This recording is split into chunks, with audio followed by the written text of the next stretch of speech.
Now, everybody, welcome, Misty Aminloo. Thank you. Thank you. As mentioned, my name is Misty. I am the education manager at KeyShot. I'm also an industrial designer. I graduated in class of 2018 with Max Beach as my senior studio professor. And since then, I've gained about 5 years of professional experience in the industrial design or product development related fields. So as mentioned, my scholastic past history, if you will, and I recently also presented at IDC with the same demo that I'm going to be showing you guys today. So hopefully, I don't know how well versed anyone is in this class. I know there's a few of you that don't use KeyShot, but hopefully everyone kind of walks out of here learning at least one thing new, and that's kind of my goal here. Here's a little bit of photos from me here back in 2018. I included that third picture here as a raise of hand. You guys still have all-nighters here? Not as much? Okay, so almost every night I had an all-nighter here. The studio, senior studio room over there was kind of my dorm, if you will. So we all lived here. A little bit of my past professional experience includes when I was a student, I had an internship at Resvani Motors for about 7 to 8 months, where I was part of the design and production part of the release for the Resvani tank. I'm not sure if you guys know of that car. I would highly recommend you look it up. It's super cool. It's super tactical, and a lot of things going on with that. After that, I did some freelance, but then started working at patent design for industrial designing and product visualizations. And for 2.5 years, I was a 3D designer and engineer at United Biologics, which is a medical design company. So what do I do as the education manager? Not only do I provide licenses to schools globally, and the map is very vague, if you will. So there's just a few schools out of the hundreds and thousands of schools that I deal with on a daily basis. Again, not only with the providing licenses, I do learning materials, demonstrations and learning sessions, a lot of student engagement activities. So rendering competitions that I've done here in the past as well with a few students, and sponsorships for non-college students who are in F1 or any kind of robotics courses, if you will. So what I'm going to be talking to you guys today about is kind of the product development phases. I know we have some interior designers in here, some industrial, and some just design majors in here, but it's really important to understand the different phases that go in creating a product. I created this visual actually back when I was in Long Beach, and it still holds strong till today. I outlined here on number 1 the first or preliminary stages, if you will, of product development as it pertains to automotive here. Number 1 is sketches and ideas. That's kind of where you do your brainstorming and you kind of fine-tune the direction that you kind of want to go. Number 2 is when you start going into the 3D, taking that 2D to 3D, and understanding what works and what doesn't. Going to number 3 on the right, understanding what colors and materials that you're going to have with your product. And number 4, you have the final design and release of the product. I've also outlined how long it takes. It's in the gray kind of on, I realize you don't see my cursor, but you can see how long it kind of takes for all these processes, and about 11 years for automotive, roughly. So it's got to take that into account here, 11 to 12 years. So as it pertains to products specifically, there's a few stages that I'm going to highlight today in KeyShot. First one is going to be wireframing, understanding what the surface data looks like, your triangulations, nerves and whatnot. Tune material, which is going to be utilized for more of the infographic imagery that you have. So instruction manuals with each product comes with, imagery that kind of showcases what that image is trying to explain to you. The third one is your rendered, which is self-explanatory, just, you know, for website visualizations and whatnot. And then the last one is your stylistic end of things. So not only is it just product, but it's also kind of doing that glamour shot that we all know KeyShot does a great job at doing. So again, going on with those different phases here, a little bit of what I just explained and how you could utilize those. One thing I didn't mention yet is being able to organize your files in KeyShot for color variations, how you could quickly switch between different materials, how you could organize it and find them quickly. CMF is a big one too. We have a CMF output in KeyShot, and I'll also go over how you can set your file up and export a CMF output in a PDF form.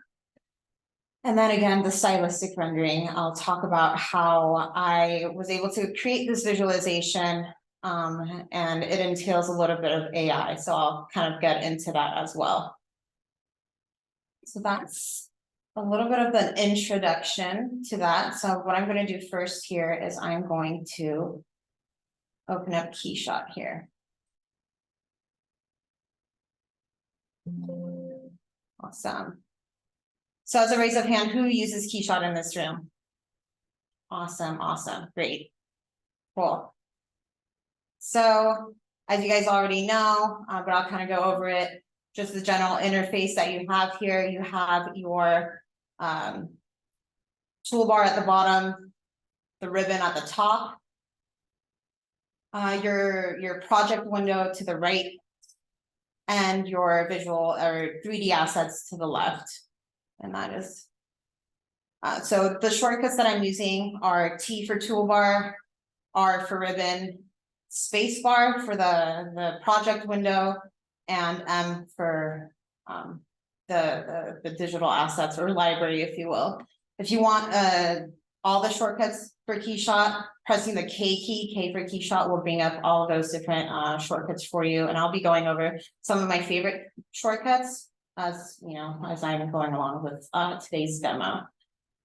In the materials panel here, the library, if you will, you have different materials. You could adjust those materials with different colors. We have color row, Pantone, an array of different color schematics here that you can utilize. We have a lot of textures as well. Environments, backplates are just an image that you place behind your product. And then we also have models as well. While I'm here, I wanted to also highlight our KeyShot Cloud Library. I love our library. I use it probably more than anyone at KeyShot because I absolutely love the different assets that we have on here. So if you're looking for a specific material, like this one kind of looks cool, the micro pressure grid, that's super awesome. You could go ahead with a click of a button, just download that material and it comes up in your downloads folder to the left there. So you can see all the different materials that I downloaded here, and I'll be using some of them as we go on. And just mirroring the same tabs that we have here, you have your environments that you could download. And this is internet-based, so the loading is a little bit slow on this just because of the internet. But my favorite tab is the models. So I know you guys might be just designing a certain product, but if you set your scene, you add a table, there's you know, there's plants you could add, there's yeah, so I try to use as many of these. She might kind of going in and out, I don't know why. Okay, we're good. So yeah, setting up your scene is super important, and you have those assets here. I know there's Turbo Squid and other websites I highly recommend for you guys to set up your scene in that way, but if you want to use the stuff in the cloud library, it's available to you. What I'm going to do is actually going to open that up. If no one's really following with their laptop, that's totally fine. But if you wanted to try and do the same stuff that I'm going over with you guys today, all you have to do is type in headphones here, and I'm going to be working on the Samsung level headphones. So what you could do is download that and access that later if you would like. I've already downloaded it, so I'm gonna go in my models tab here and go on my downloads, and I will bring that headphone in. So either I could just drag it on, or I could double click it and it will place it in the center of my scene here. So before I move this and adjust this, I'm just gonna click OK. We're gonna move it a little bit later, but I kind of want to go over how important it is to name your parts depending on what 3D software that you're using for design, like SolidWorks or Fusion. I know most of you are probably already really good at naming your different parts, but this serves as a really good example to show you how naming parts is super important, because all of these parts are named the same thing. You can see what that part is by hovering over it without clicking. So I know this is going to be a screw at one of these ends, and it highlights it in orange right there. So I know the one that I'm accessing right now is going to be that screw right there. I'm going to go ahead and, rename that, just your generic interface here. Slow double click, and you could change that, and then you could go about changing the different parts on here. So if I went and took some time and named all these parts, I would bore you guys to death right now with all the different parts, but I'm going to open up a scene that has that in a bit. So let's say that I've renamed the parts here. I'm going to go ahead and click on the group of the model, or the parts, which is the model, and then shortcut Control D is going to bring up your move tool. So you have different moving mechanisms here. You have a translate, or rotate, and scale, and you could have them all on at the same time, but I kind of like to utilize one at a time. So I'm going to rotate this up to my liking. I'm going to go to translate here, raise that a little bit above ground, maybe a little bit of more of a rotation here. And I like how that looks, and I'm just going to say okay to that. Now the model has been moved, and this model already came with embedded textures and materials on there. I'm going to get rid of that and kind of do what is called a clay version of this. So that's basically a diffuse material, which means it's no material, it's just matte, and it's doesn't show kind of any kind of textures or whatnot. So what I'm going to do is, we have different tabs at the bottom here. I'm going to go to the materials over here. I'm going to select all of these. So with Shift, right mouse click, and then link materials. Now, when I do that, it's going to go to a specific material that I choose or whatnot.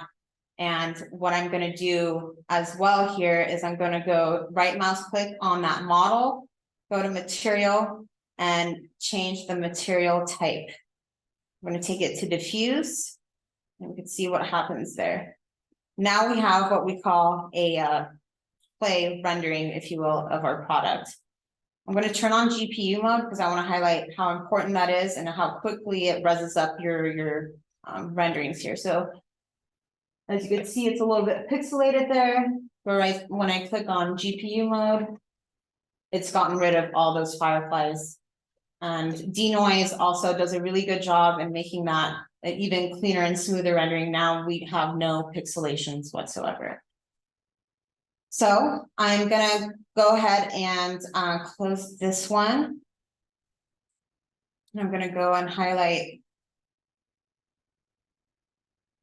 a different model or file here, because I went and took the time and I renamed all those parts. So it's really important to make sure that your parts are named correctly and legibly, because it's not only you and your team, you're going to be sharing it with at least 5 different people. So making sure that, production knows what you're talking about, your teammates know what you're talking about, you go on vacation, somebody could pick up like a bookmark where you left off is really, really important.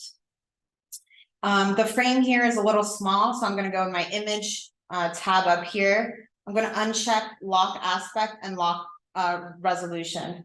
F is for full screen, so I'm going to double click that, and it's going to automatically change its width and resolution to my screen. I like to do that. I know specifically sometimes you guys are looking for, specific dimensions, but for working in KeyShot, I highly just recommend undoing those so that you could get a full screen space of your rendering. So now that we have our parts named and whatnot, I'm gonna go click on these double arrows over here. A lot of people look past this and don't even open this, but it's one of the most important things in KeyShot, in my opinion. When you click on here, you open up the model sets. So model sets are basically like layers in Photoshop. So if I wanted, a different setup in my scene, so I have, a scene with the headphones on a table and with a plant, or if I just wanted a certain part of the headphone highlighted, those are going to be easiest organized with model sets. So I'm going to kind of go over that right now. But before I do that, I'm just going to set up a camera. Seems like I already did. But to set up a camera, you just go to the camera tab here. You add a new camera. And whatever position that you like for your headphones or whatever product you're working on, click on save, name it for your liking. Camera 2 just does fine for now, and then you lock that. So once you lock that, you can't move anything anymore. So you're set on going between different cameras. I'm going to make this one drastically different than camera 1. Save that, lock that. So now if I want to go between different cameras, it's easy to do.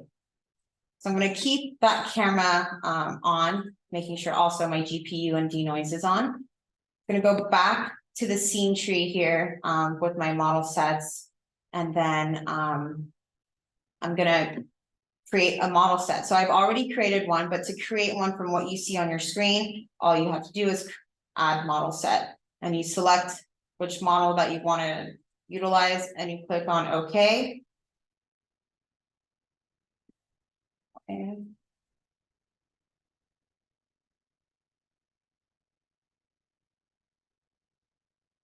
should do it. Need to name it? No, it's already named, but it's okay. I've already made one here, so that's fine. I'm gonna use this. I don't know how everyone else utilizes Photoshop. I have my base layer, and then I work off my base, and I do adjustments to that base. I never adjust my base. I just make copies of it and work off of that. So this is gonna be our base right here. What I'm gonna do is right mouse click and duplicate. So once you duplicate it, it's going to render the thumbnail again from what you see on your screen, but it's going to automatically select your base model. So I'm going to go off my copy here, and I'm going to start working off of that. So one of the first things that I highlighted was making sure that you're able to visually communicate your 3D and triangulation of and surface data of your model, if you will. So in doing so, you're going to select your model, right mouse click, materials, again, change material type. You'll see me doing kind of the same thing and kind of getting in the same habits here. And last time we clicked on diffuse, this time I'm gonna do wireframe. I'm gonna click on OK, and right away you guys can see we're in wireframe mode. I'm in a locked camera here, so I'm just going to go back to my free camera so I can maneuver and show you guys what's happening here. So, especially my medical product job, knowing the triangulation and being able to communicate the different parts, that might need adjustment, might need refining, was super important. For example, with this model, it's not a perfect shell.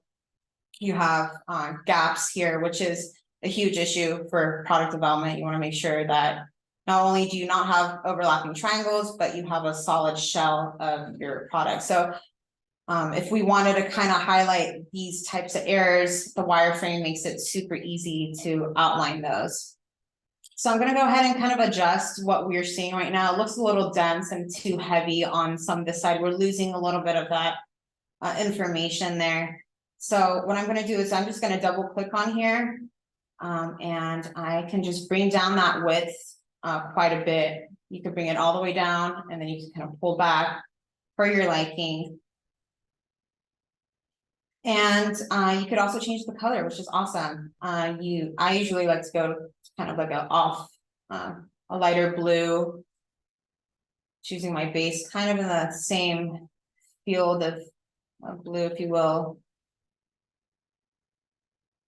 And you know, that's kind of it with the wireframe, but maybe you want to highlight that certain part. And if I wanted to do that, it's going to adjust the whole thing. So what you will need to do, go to your scene tree, make sure you're selecting the right part. It's going to be this part for me. I'm going to right mouse click and I'm going to click on unlink material. So now that it's unlinked, I could double click on this, go in the materials, and I will change this red for error. So I'm going to go with a little bit of a darker red here, changing that base color to something in the red family. So now we can highlight and be like, hey, we need attention to this certain part of the product. Again, I'm going to go back to my camera for consistency here. Going back to the same view that we have, I think that looks good enough. I could explain, you know, which parts need attention. And I mean, if there's other multiple parts that you want to adjust, you could just always unlink the material and then adjust for your liking. I'm going to go back to my scene tree here. I'm going to name this wireframe. And as you can see, the thumbnail is not updated. So right mouse click, render thumbnail. So now I could quickly switch between these models and see which model I want to look at. Going back to the base here, I'm going to duplicate this.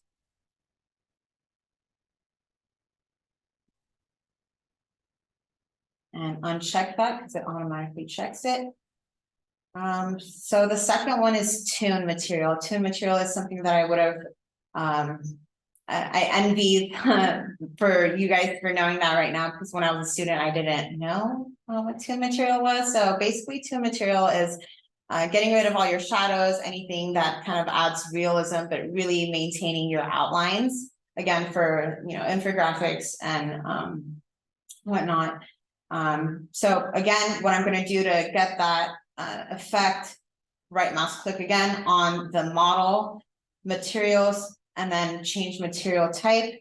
This time we're going to go to our best friend tune. So automatically you have gotten rid of all of those shadows that are kind of distracting. You have just an outline of your product. And the great thing is that you could adjust how those effects are playing out on your product. So double clicking on there, I'm going to bring down expand all the windows here. So starting off at the top, you could choose your base color. So if you, for some reason, really like this to be red for something, you can, or you could put in the hex code in there, something specific. I like to keep it white, just maybe kind of an off-white because we never want them a true white, if you will. So I'll keep that on there. Contour color black is perfect. Shadows being black is perfect as well. So I'm going to leave those. But here I could adjust the width of that. So if I bring this all the way up, you guys could see it does a great job of thickening the line, but sometimes you might see in this area specifically or on the edge that the lines kind of dissipate and, you know, disappear. To get rid of that and make sure that your lines are full and concise, I would check off the parts with multiplier. Instantly when I do that, it's very obvious what happens. You fill in all those lines. And yes, once you take this, when you render it out and you bring it into Illustrator, you could create outlines and vector images from it really easily. If you wanted to include shadows, you have to go all the way at the bottom and check off the environment shadows. And you can see also there that it's added some realism to this rendering here. You could also change the shadow strength. So I'm going to bring it super high up so you guys could see, you know, how far you can, you know, play with this. I don't usually like to leave shadow, although it looks great. I kind of don't like to use shadows because usually these are just black and white prints and they're just trying to get an idea and communicate that product well. So I'm going to keep it as that. And then you could also play with, you know, the quality and the contour angles and whatnot. So bringing it down, as you could see, if I bring it all the way down, it's super dramatic and whatnot. But if you kind of reel it back and stop kind of where you think looks good, makes it all the more intuitive. I like the way that looks.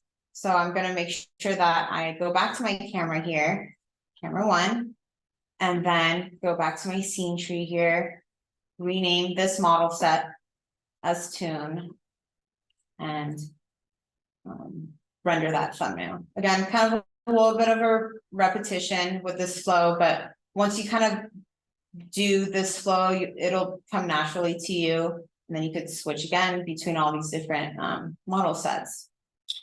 Last one that I'm going to create for a model set here is going to be our rendered or funner part of this demo here. So I'm going to duplicate this, and this is going to be the realistic rendering, if you will.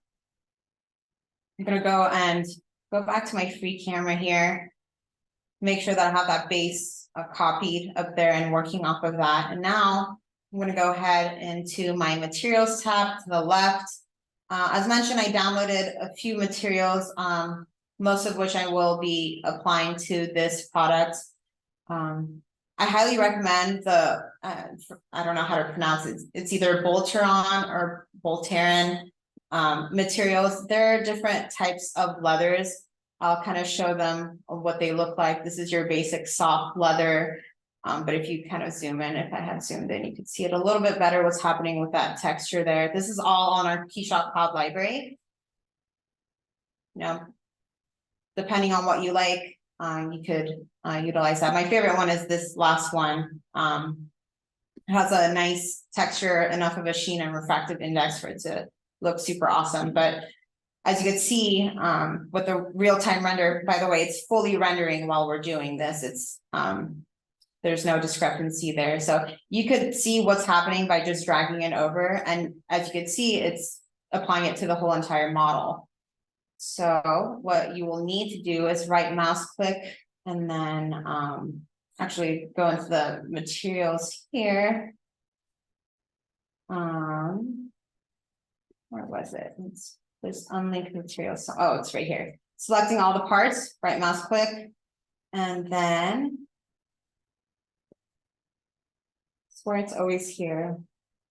Unlinked material. So in your screen here, make sure you select all your parts, right mouse click, and then unlinked material. So now everything in here is unlinked.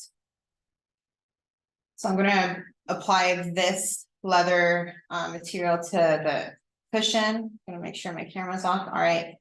A shortcut that I like to use, I don't know if you guys know it, but it's shift left click.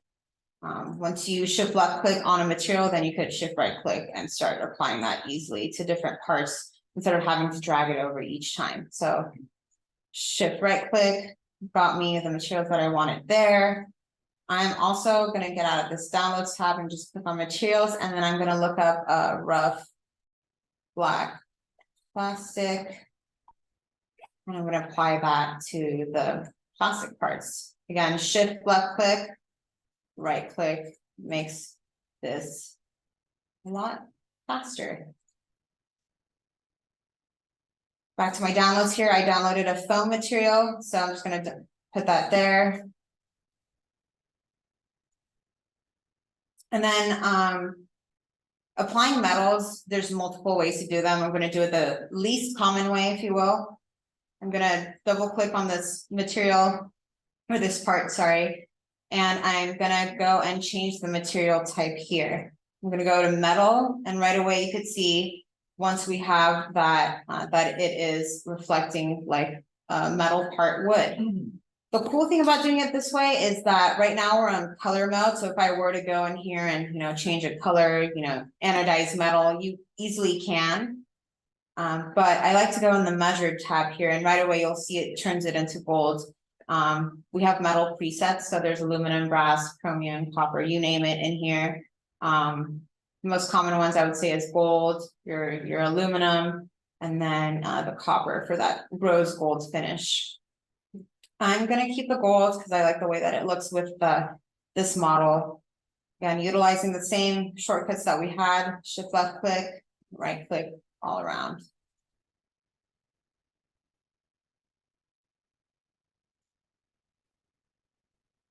Don't forget all the tiny little parts to your project.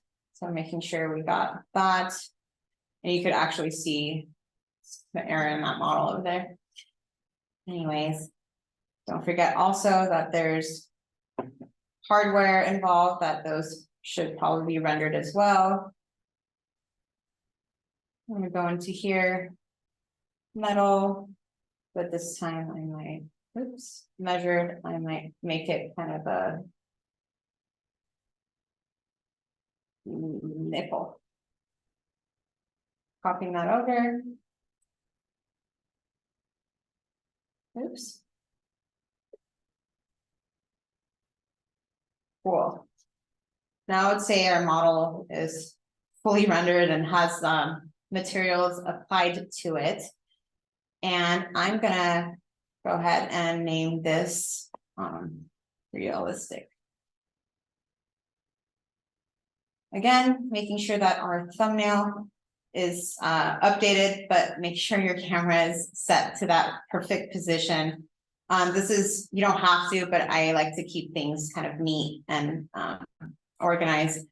Right mouse click and then render that thumbnail. I also earlier talked about how you can organize different color variations of your product. So let's say we want to, organize our different metals here, have different finishes for them. I'm going to double click on here. And just so that you know, the materials that have the same materials, again, are going to be linked. So if I just show a little example here, something super bright here. So if I were to apply this to the plastic parts, it's going to apply it to everything that has that same material. So keep note of that. So once I come into here, I know that once although I'm adjusting this certain part of the model, it's going to be, the effects are going to be applied to everything with that same material. So I'm going to go ahead and, since I know that's going to be the metal parts, I'm going to name this metal parts. I'm going to open up this little function here called multi-material. So multi-material is, again, layers in Photoshop, but specifically to those parts and those materials. So if I wanted to, let's go to my downloads here. I have this really cool oil slick material, again, from our KeyShot Cloud library. And what you would do is you drag it over and you add it there as a tab. So now you have different materials that you could switch through super easily. I'm going to also add one more here. Let's do kind of like a there. So now you have your different, variations. You have chrome, you have gold. I'm going to name this actually gold. Again, it's KeyShot is super intuitive and allowing you to rename most of your parts and materials here. So now that we know that we have that, I might want to do some variations as far as the plastic or the actual headphone material goes. So I'm going to double click on here. Same thing here. This is going to be our plastic parts. So I'm going to go ahead and call it plastic parts. And I'm going to open up that multi-material. And you could use these features on the side. One of them is duplicate material, which I'm going to use right now. I'm going to duplicate that material, but I'm going to name this one beige. Looks like I could find a good beige here. I'm going to go to the diffuse here, which is the main color. And I like to just recommendation, if you're looking for a nice nude, it's kind of hard to choose here because it turns out to be a little bit more orange or whatnot. Make sure to change this to Kelvin. Once you go to Kelvin, then you could right away with like a couple clicks, you could get a nice beige that doesn't look too saturated and whatnot. So I'm just gonna reel this back a little bit and do kind of an off-white beige there. I think that looks good enough. I'm gonna click on OK. And you know what, for the variation for the plastic part, that'll do for me. I'm going to also adjust the leather here. So again, this is gonna be our leather parts. I'm gonna go ahead and name that leather parts. And you'll see why it's important to name this later. Multi-materials again. I'm going to duplicate this because it has a really nice texture to the, I'm going to get out my camera here, to the leather here. So I'm just going to duplicate this and then make something that fits the beige aesthetic a little bit better. Duplicate that. I'm going to name this one beige. I'm going to name this one black. Going to the beige here, same kind of idea. But maybe this one. Again, this is just purely your choice on color variations. Foam is usually black, so I'll kind of leave that there. So again, you could switch between these super easily. You could go back and, you know, choose different things, play with different color variations, and see what works for you best. I'm going to dive in a little bit to our environments, not too much here. I highly recommend, again, I sound super repetitive, but our cloud library has a lot of different materials. There's different websites as well. I don't remember at the top of my head, but they provide really cool environments. I think environments make a huge difference on your product. I think that the startup environment is actually pretty good, but you know, we want some variations, and sometimes our products have lights and we want it to be, you know, displayed in, you know, a dark space. So again, you could kind of add different environments here, dragging and dropping that, and you can see how the light reflects a little bit differently on this one. We might not really like the background there, so I'm just going to go back to a color here. So a white background. Again, if you don't want shadows, it's going to be all usually at the bottom of the menu that you're looking at, and you could turn that off per your liking.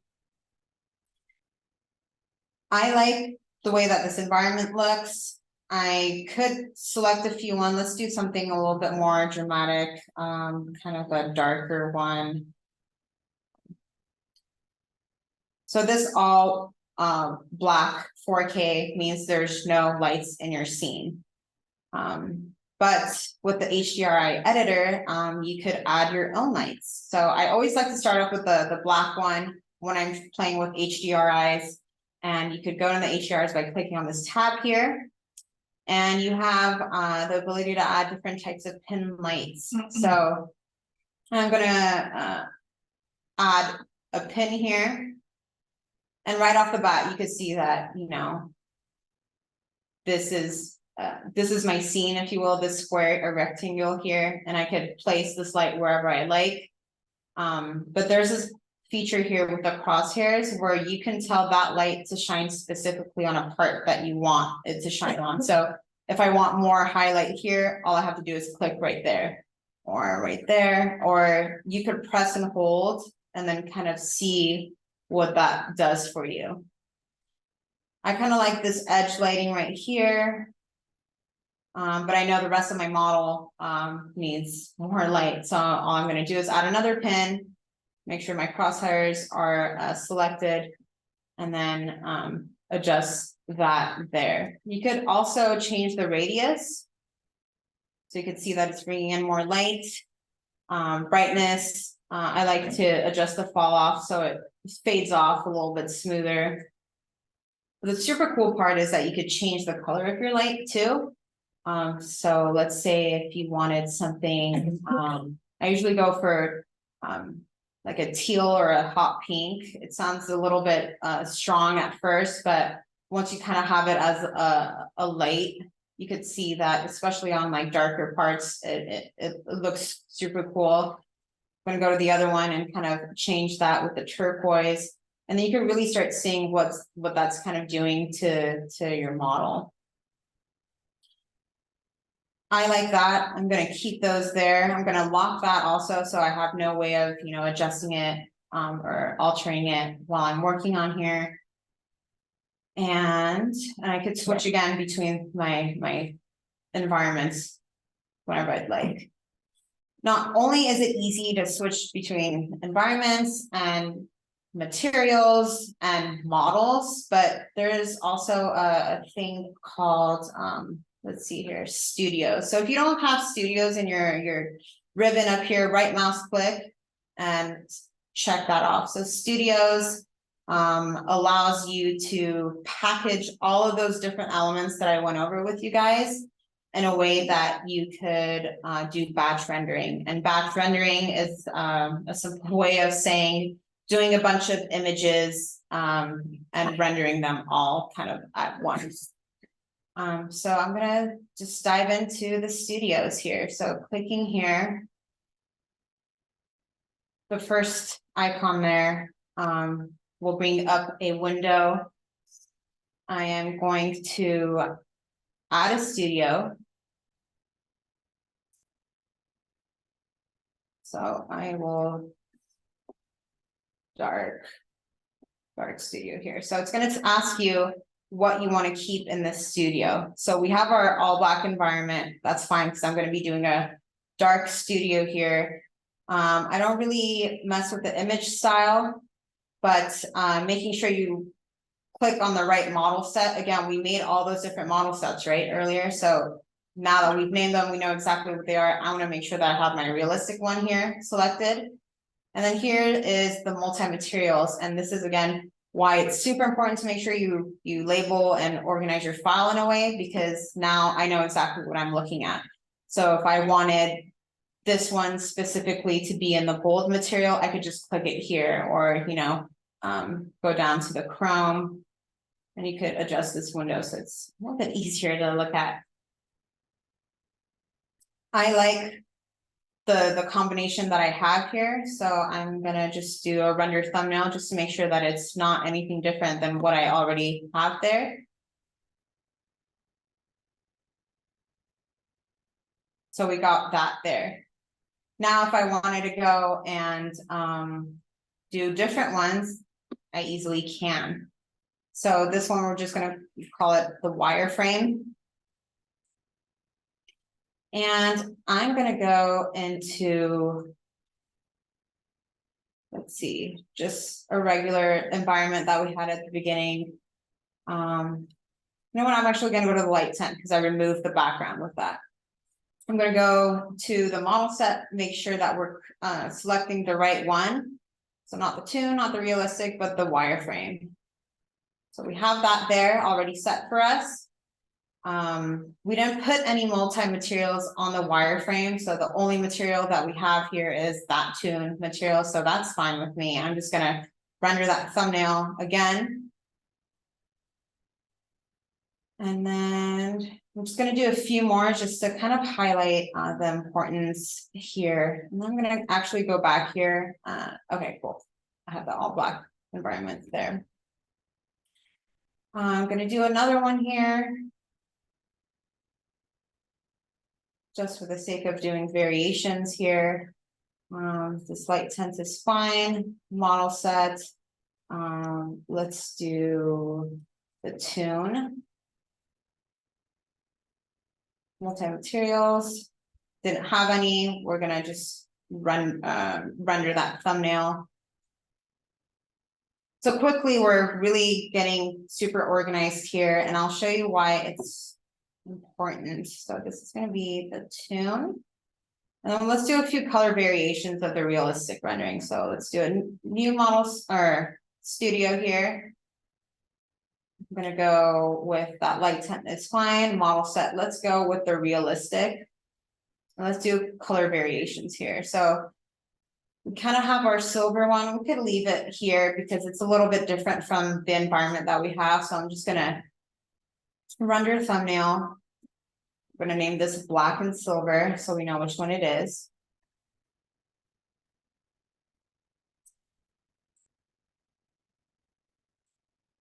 Create a new one.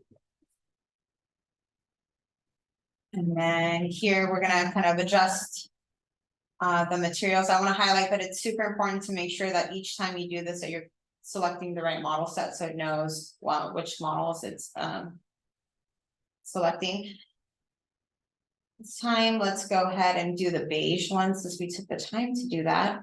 Let's go to the leather parts here, keep it beige. Go back to the plastic parts, do the beige as well. And then go back to the metal parts here and choose maybe gold. And if you see that your environment, obviously you would kind of plan this beforehand and make sure your environment isn't washing out your product here, especially with the right white surface. But let's see if this environment, maybe I like the way that this looks. It's lacking a little bit of surface texture, if you will, in my own personal thought, but that'll do for now. I'm just gonna go ahead and render this thumbnail. And now I'm going to call it beige and gold. Okay, so no need to save anything. It's already saved right now, so you can just go ahead and close that. But now that we took the time to do that, with these little arrows, you could just easily scroll through the different studios that you have. Again, it's a package, so it brings in all the environments, it brings in all the different materials that you've applied, and it names it right at the bottom right corner for you as well, so you know that what studio you're working on.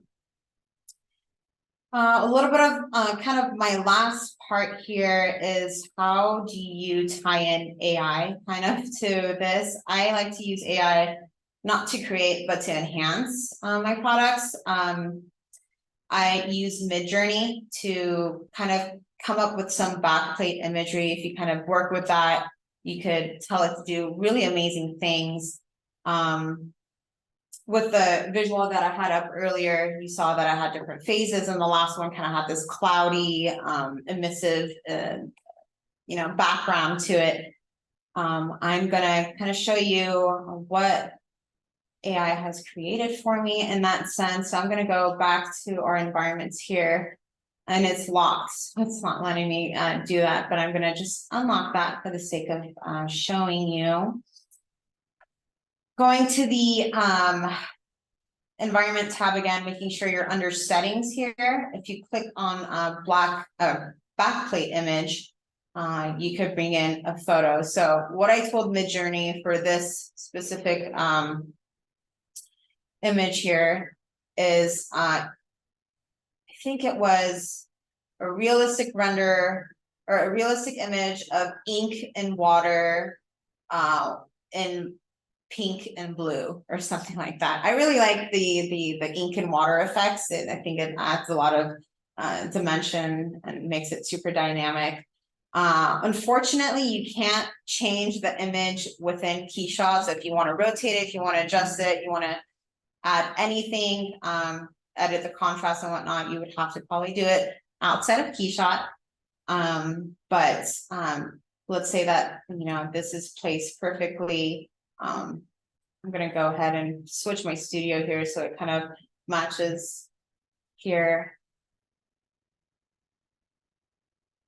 And then this is on a locked thing here. So if I were to put a backplate image here again, we'll put it on this one. It kind of fits a little bit the color better. And I think it wraps it up a lot nicer. So making sure that you have that imagery, I think is super helpful. Again, with the help of AI, I didn't have AI when I was in school, but I think that opens up a lot of doors to enhance your creativity. Yeah, that's kind of the general gist of what I had.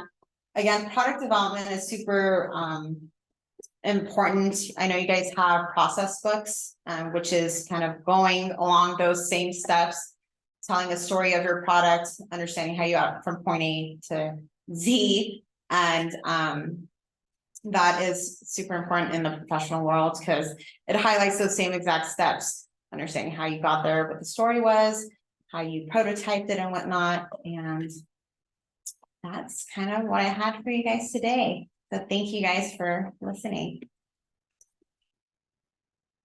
Is, what profession other than your own, would you like to attempt? As it pertains to design, or just profession generally, not outside of design? Totally outside, whatever. Oh man, that's a big question.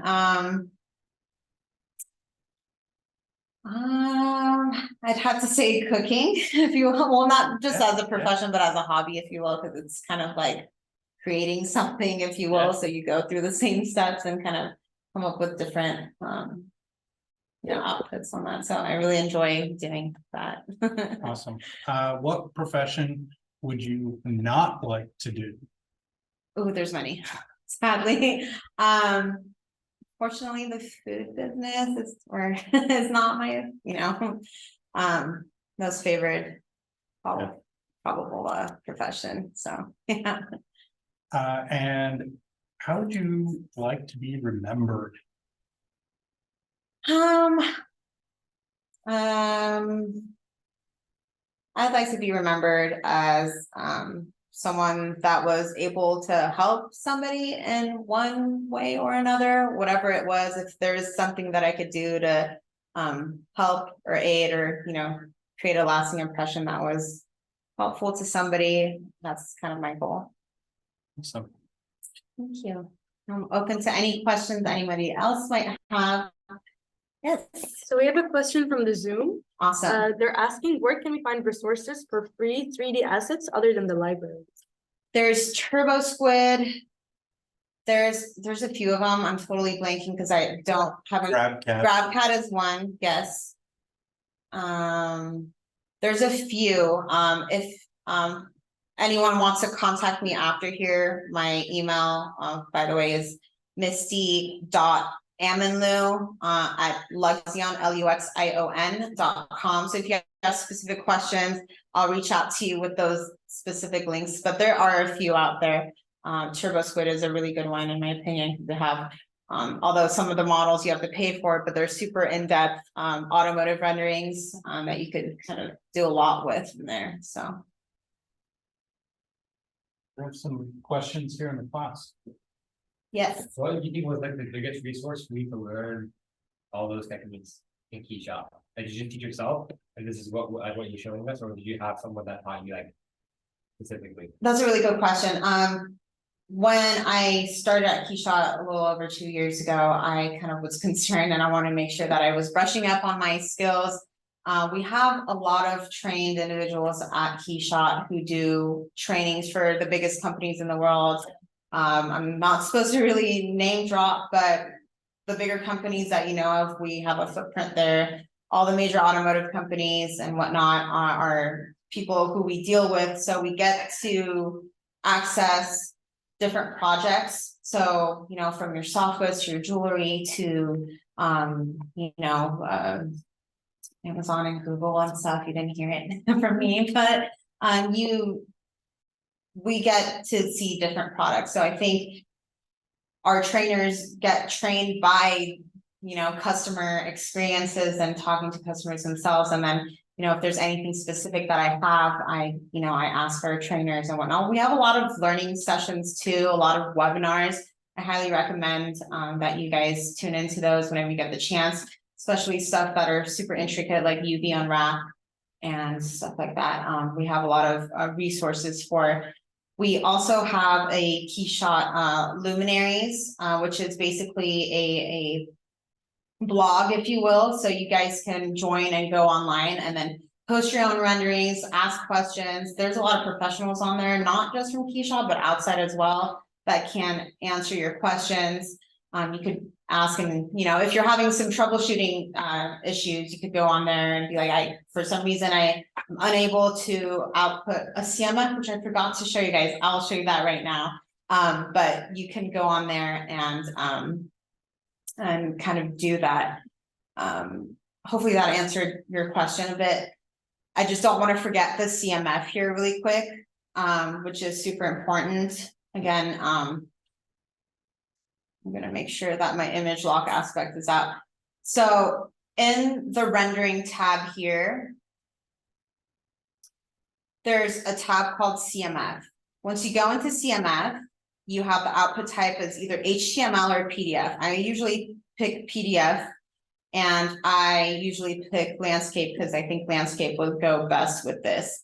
Clicking not the first gear, but the second gear here brings up the CMF tool here, the call out option. So you could select whichever call outs that you want, and it will output it into a documentation for you, which will highlight the different materials on there. So if you wanted to adjust your different callouts or material information, what you would do is go to tools here and then materials information manager. You click on that. This is the library. So we want to go to projects. So what you have in your projects here, and you could put any information on here. So if you wanted to, you know, talk about this one, it's a plastic, you double click on here, you click on plastic. And if you wanted to, you know, render a little icon here, you could go into the gear here. Color is got under text right now, so I'm going to change it to image. I'm going to click OK. And then, you know, you could double click and then you could change the different, you know, ways that it displays it. Let's say if it was like a cloth or something, you click on cloth drape. And then it will change that material to that. So you have a visual standpoint of what materials you're using. I'm gonna just keep it on that original one that it was on. I'm gonna double click and apply, and you could see how we're just quickly adding that information on there. And that what that kind of looks like when you close that and you go to render and you add it to your queue. I'm going to add it to queue here. I'm going to escape here so I could show you what that kind of looks like. Over here, I didn't really take the time to, you know, go and input the different colors, finish, and materials, but this is the information you could fill it out on, and you could include that in your process books, talking about the different custom materials that you're using, what color they are, finish, material, and all of this is super adjustable, depending on what you're looking for. And going back to that render tab here, we have that queue. I mentioned batch rendering, and I didn't even mention how you could do batch rendering. So once you go to your queue here, you could add different cameras, different model sets, different studios, different multi-materials. These would all be grayed out had we had not done that. So I'm going to just add, oh, I'm on CMF, so make sure you go to still image here, back to your queue, and then you add your studios there. And I could select all of these and then add them. So that last one that we did was 5 because we had 5 different studios. So once I click on render, you know, I could select the model sets if I want to. So just with 3 clicks, since this one was the last one that I did, we have 1, 5, so we have 10 images right away. So if I were to process this queue, it would just start doing all those renderings that I have stacked on there. This is the best way to kind of set up your scene, make sure that you have your different models, how you like them, your different cameras. If you wanted a front view, a side view, you could apply those cameras here. Misty, when did the CMF feature come in? CMF came, I don't know what version it was maybe KeyShot, I think 10, I think so. It's more of a recent thing, and we all like to joke and say it's still beta because there's a lot of things intuitively with that I would personally would like to change, but it's super useful with kind of getting that quick, again, PDF output on that. And it outputs also each one of these assets separately for you. So you could bring them into Illustrator, move them around and whatnot, as you like. And then recently when Long Beach renewed their licenses, I gifted the school with network rendering. Does anyone in this room know if you guys have used network rendering yet or no? Okay, so network rendering is something I highly recommend. You could send everything that I had here, let's say this queue, I could send this all to the network and continue working on KeyShot. So it's not gonna pause me, like I'm not gonna have to wait till it fully renders, especially for animations, you know, that takes like hours, not like a full day to get like a really nice rendering or animation out. You could just send that to the network and you don't have to do a batch and send it out. You could just send out individually every time you have a rendering that you want, and it starts rendering it on a separate computer for you. So your computer is free and running for anything else if you want to work on Illustrator. It's not going to bog it down. But yeah, I highly recommend using network rendering if you guys haven't, because you guys have the ability to now. So yes. Okay, so someone else is asking, when choosing a point on the model to focus the light, how is the position and angle of the light determined? I think just kind of straightforward, right? So if I go here in my environments, let's go to the one that I kind of had the HDRI. So I'm going to go back to color backplate here. Or was it this one? It was the all black one. Actually, I'm going to go to the lighting environment. So when you zoom out, you could see what the lights are kind of doing. You could select, let's say if I wanted to select the pink one here, go to the HDRI tab and go back to the crosshairs here. And then you could see that when I move it around, what it's exactly doing. So if I'm going to be trying to highlight something on this edge, I would imagine the lights reflecting, you know, in a way that makes sense to it. Hopefully that kind of answers the question, but it is set up in your scene and you could kind of see, could move those around either in the little rectangle to the right or just on your screen here with the crosshairs. Another question. Somebody is asking, would you recommend the computer that you have for designers to use all those design apps? All those apps as in Like most design apps. Yeah. The computer that I have is a ROG, so it's a Republic of Gamers.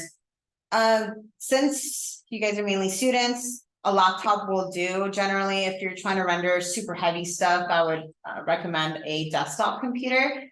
But my computer, as you can see, does a really good job, has no issues. It's made for heavy files, just gaming.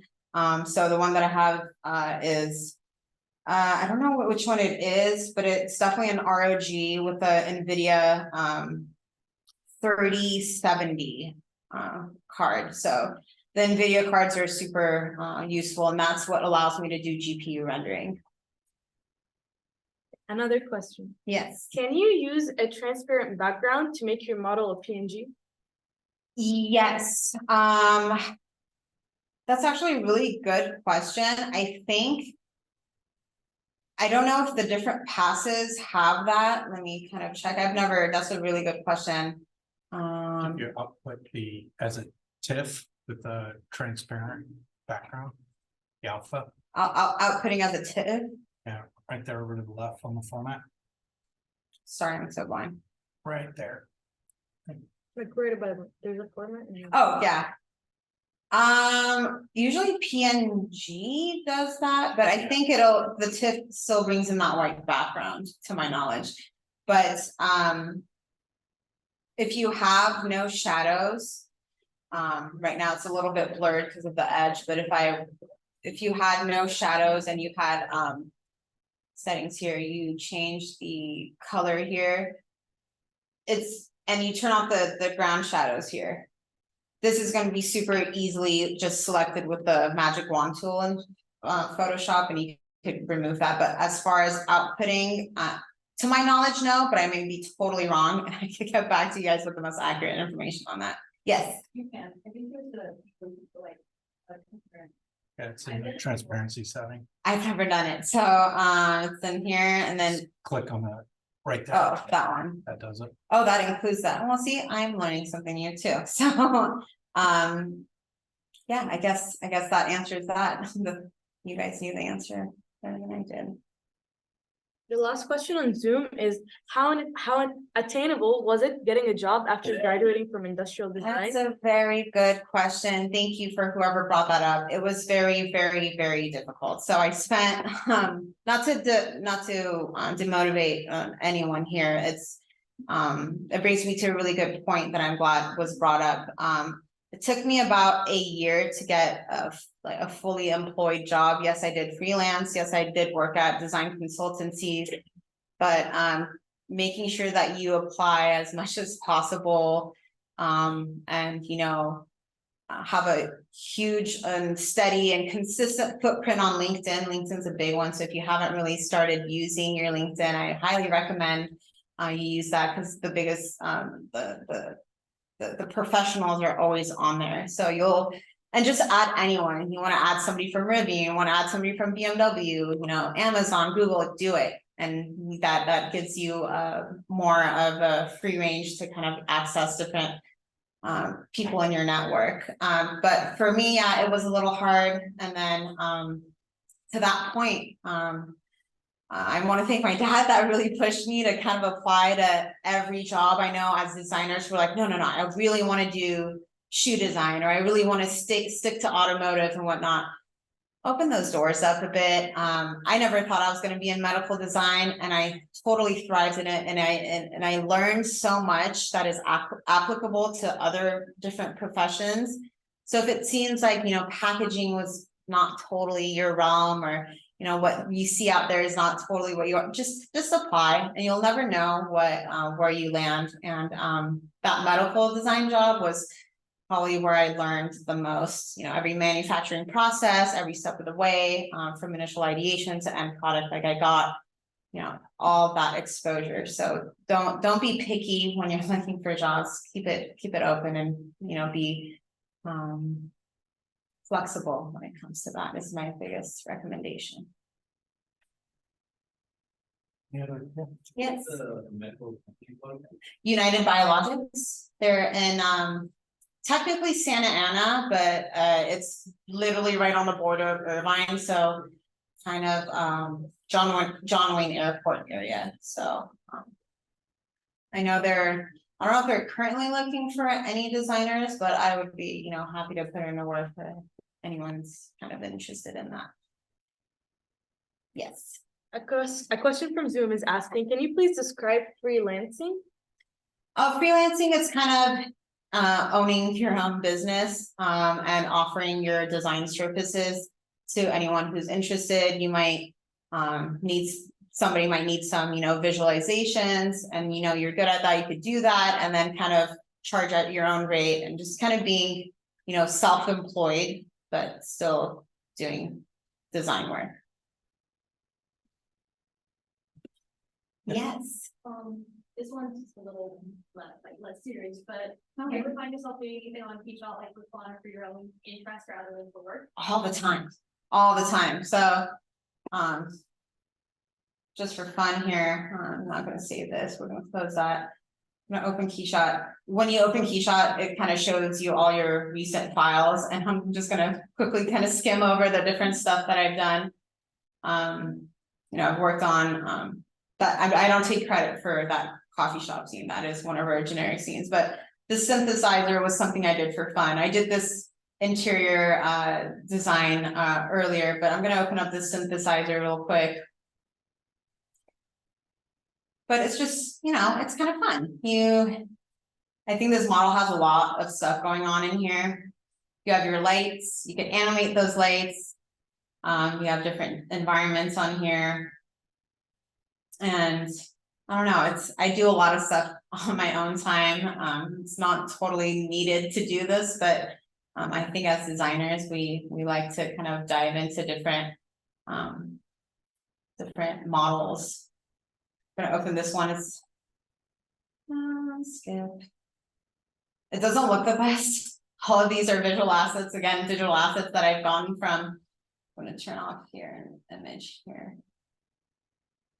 Or camera rather, my f-stop is super high, I have that depth of field.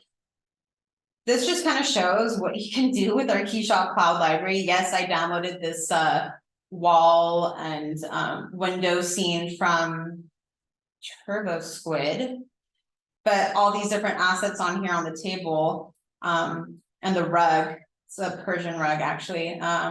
It's on our cloud library. So put in a croissant, you could have put in plates, you could have put in, plants, and then the lamps you could just light up and look super, super cool. I think I have an environment that's makes it a little darker. I might not kind of mess around with this a bit too much to know what's happening, but I just think it's super fun just to play with light and see kind of how that does. Although, it's not ideal, but it's fun.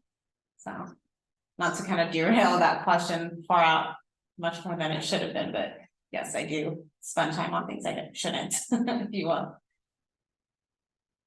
Yes. Is that something that is good for students or just like software? Good question.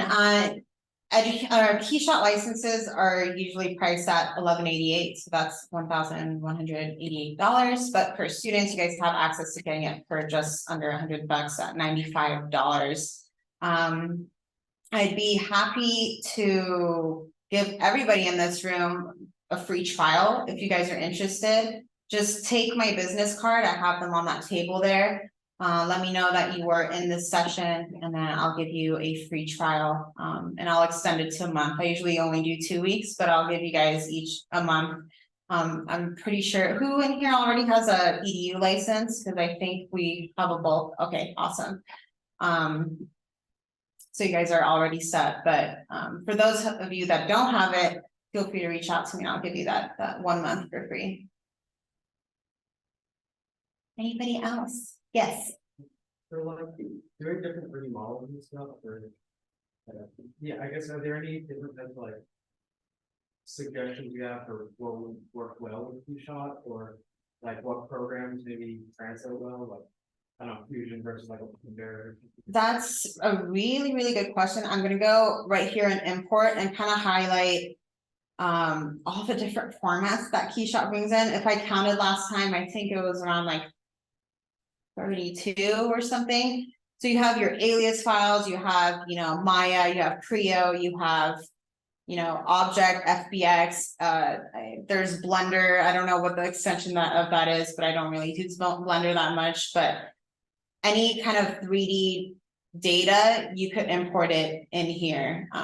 Your objects, your IGS, I know SolidWorks has those as well. And again, depending on the 3D CAD that you're using, your cameras will also translate as well. We also have plugins, which does live linking. So whatever you're adjusting in your SolidWorks, if you have that plugin, it will live link it to the rendering as well and kind of update it right away instead of you having to save it, export it, and re-import it. If you have that plugin, any adjustments? You guys have that through Rhino as well, right? We do have it with Rhino. We also have it with ZBrush, but now ZBrush is no longer Pixlogic, but a Maxon product. So you have to get it through them. But with most of the 3D modeling software, we have plugins as well. So it doesn't really matter what you're using, Fusion or whatnot, it should translate correctly. And within the cameras, you could have it's under here, under cameras, you have your standard views, you have your front, back, left, right, and all of this is kind of dependent on the 3D software that you're using to get those perfect orthographic positions. I think there's a question here earlier. Yes. Kind of just answered it, but out of curiosity, during like your freelance and your first jobs, what's kind of software did you use the most? Fusion, because it was free.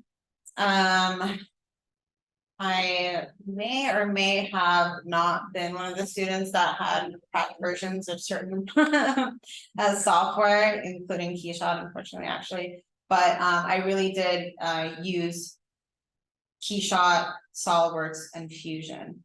Fusion really allowed me to do more of the organic shapes. I mean, I don't know if you're familiar, you could just bring in a form and you kind of stretch and pull and push. And I thought that was super useful. I've never dove into using ZBrush, but if there's specific textures that you kind of want to bake onto your model, ZBrush is a really good one. But if you want really just kind of a full range of different products or design abilities, I would recommend SolidWorks and Fusion. SolidWorks has a student license, which is also discounted. I don't remember how much. I think it's about the same price, like 95 or something. And you could get that directly on their website. Fusion, I believe, is still free for students. And then KeyShot, you guys have access for EDU. Although once you graduate, you don't qualify technically for an EDU license. I'm putting in a grad program that provides the pro licenses at a highly discounted rate. So it might not be the 95, but it's significantly less than the 1188, just to kind of help our alumni or graduates out. Yes.